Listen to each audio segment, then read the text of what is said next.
luckily we had this meet last year in January, so it was normal times, but now those normal times have changed even all the way a year later.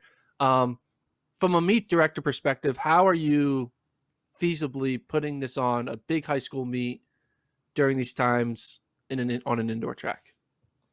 So first off, I mean, it's a lot smaller than it has been in the past. Like normally we'll have 5 to 6,000 athletes. We're going to have about 2,500, which is still a lot of athletes.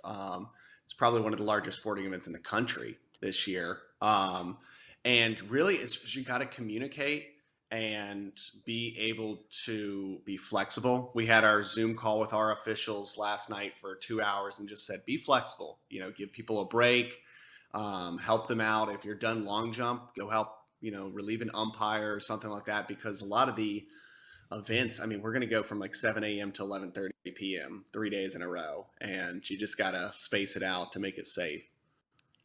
So what are like the main new rules that you're having to follow in order to achieve a health and safety protocol sanctioned meet?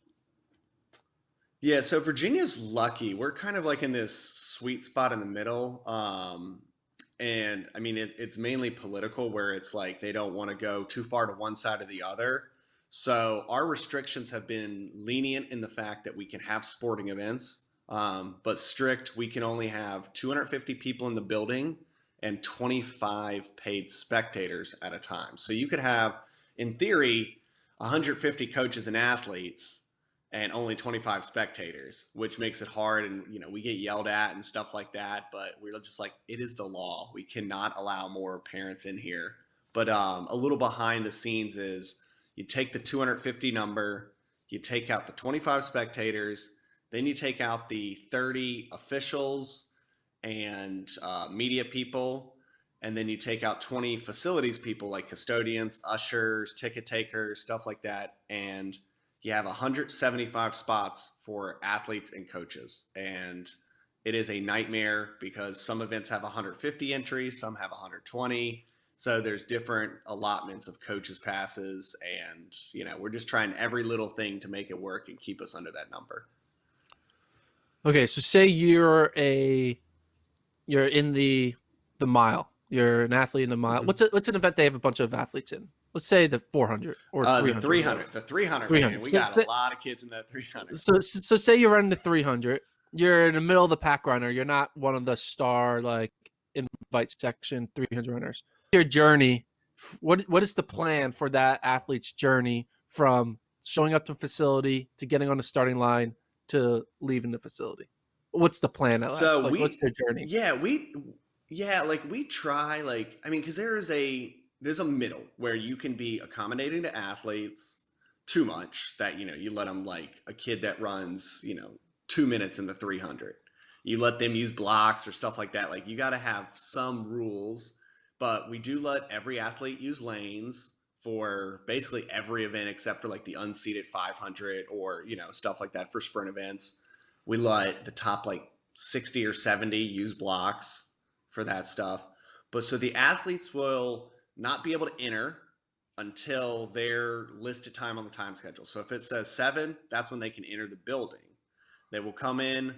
Distance races have 15 minutes inside before we go first gun. Sprint events have like 20 to 25, and we seed it slow to fast so that the better athletes have more time inside to warm up. And then, we'll go from inside, get your bibs, spike check, then filter them over to the other gym, like the holding area, and then to the clerk stand, and then, onto the infield, then onto the track, and then we're getting you out there real quick after you're done running. Once you're run, you're like, all right, you got to go, like right now. So I've never been to the Liberty facility. Where will these athletes be before their race? Are they going to be like sitting in their cars in a parking lot? Like, what's going to be the plan for how they, you know? So we actually just moved the meet this year to Virginia Beach. Okay. It's been at Liberty the past 4 years, and at either facility has great parking. Liberty actually had some more running trails, but for us this year, we're basically just sending them like, hey, go run down to the ocean if you want to, warm up. But there's, I mean, it's like 3,000 parking spots. So yeah, they just kind of wait in their car, wait outside. We're split because you want nice weather so athletes can warm up outside, but you don't want it too nice because then everyone just congregates on that like promenade, and like God forbid someone from like the city or the health board drives by and is like, what the hell are, 300 people standing outside for? So it's kind of, a give and take with everything.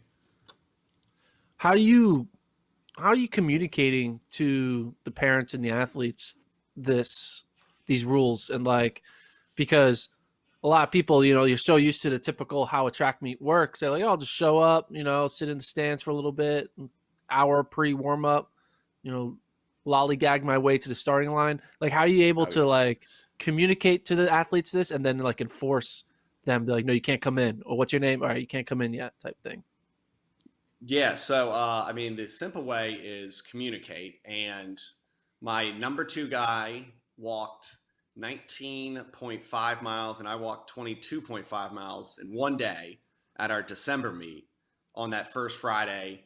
And we were the ones basically enforcing it. So, what the issue is there, some events are so big they have to be split into two parts, and like sections 1 through 20 run, and you don't only have to worry about letting in sections 1 through 20, you have to make sure the officials know because they're running it efficiently, and the spectators and the coaches for that second session aren't even inside.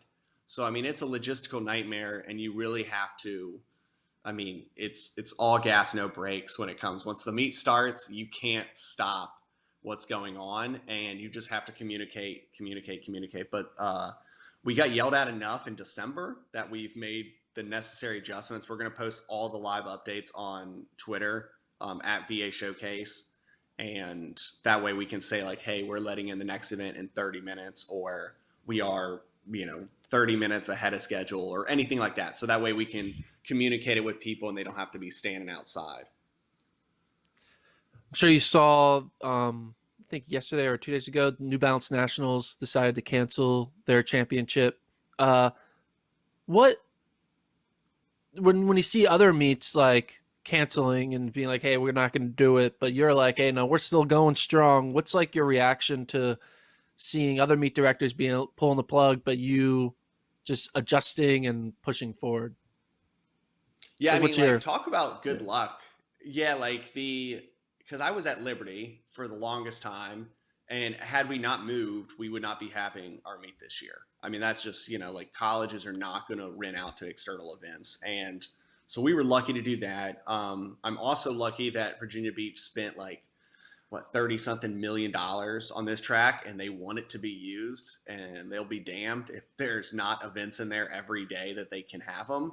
So honestly, it felt like an obligation to the facility. Like they did everything they could to bring me and my team there for three events, and I feel like I owe it to them to put on an event. And as I've told people, you can't count on having races, because we've had people like even yesterday saying like, hey, we're going to run the 2 mile, but we don't know if we're going to run the mile. I was like, that's fine, but just know you're not going to have many more chances. Like this is, your one chance. And I was like, citing nationals getting canceled, I was like, hey, like nothing is a given now. So you have to take every chance you get. And that's how we really comprised these historic fields, was just kind of, that was our main sell to people, was like, hey, I don't think nationals is going to happen, and if it does happen, it's not going to happen like this. So train and try and peak here, and not hold out till March. With the people who are kind of this, you see some track facilities deciding to bail, and you've already done one dry run with a track meet, and you do your bigger run coming up this weekend. Is there anything like, is there any secret sauce or like secret ingredient of how to correctly run a track meet with the whole social distancing, masking, all these protocols in play? Like, is there any like just key element to being able to do it successfully? I think one of the things is just like, it's just communicate, and it's not just at the meet. Like me and my meet directors, that we all have our different roles. in an ideal scenario, I'm just, getting yelled at or clerking. That's my favorite thing in the world. If I can just clerk a meet, like that's when I know it's running good. But the key is just communicate beforehand so that everyone's on the same page. And really, I mean, it's just a nightmare to like count, like I said, with the coaches and the athletes, and we have to let the ticket takers know what we're letting in. So it's really just literally think of everything 10, 15 times. And I guess another thing too is we have that secret spot in the back where we can have a beer after the meet and decompress after each day. So we talked to the facility to make sure we knew there was a spot without cameras so we could just chill out there in the cold and decompress after a long day.